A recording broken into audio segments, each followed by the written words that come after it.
Kurumlar vergisindeki düşüşün ardından artık kira stopajındaki esnafın ödediği bu kira stopaj vergisinin de %20'lik rakamın da kalkması lazım.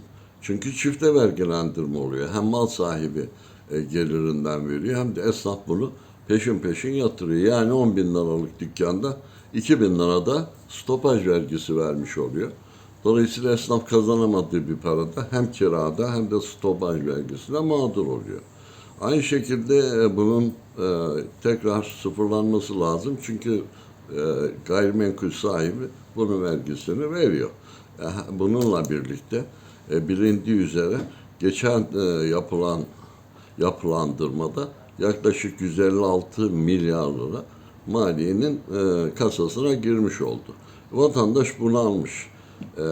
Dolayısıyla kredi kartı, vergi borcu, SSK borcu bunlardan kurtulabilmesi için uygun ödeme koşullu, faizi de çok düşük olmak suretiyle en azından insanlara bir soluk aldırmak lazım. Bilindiği üzere herkes kredi kartındaki mağduriyetini yüksek faizlerle ancak limitin çok altındaki bir ödemeyle taksitlendirmeye çalışıyor ama bir türlü içinden çıkılmıyor. Dolayısıyla her türlü köprü geçişinden tutun, trafik cezalarından, okuldaki taksitlerden, aynı şekildeki insanların sıkıntı içerisinde olduğu şu dönemde böyle bir yapılandırma afla ilgisi yok. Bunun hem vatandaşın hem de maliyenin bu konudaki çalışmayla düzeltilebilecek.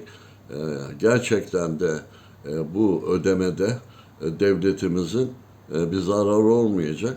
Bilakis bunu ödemek suretiyle ödediği miktarında bu sene en azından yapılandırmanın yapıldığı takdirde 300 milyara yakın da bir girdi olacak. Yoksa zaten vatandaş ödeyemiyor.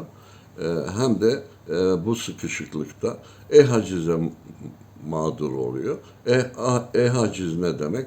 Bütün mal varlığına, bütün gayrimenkullerine birden koyuluyor.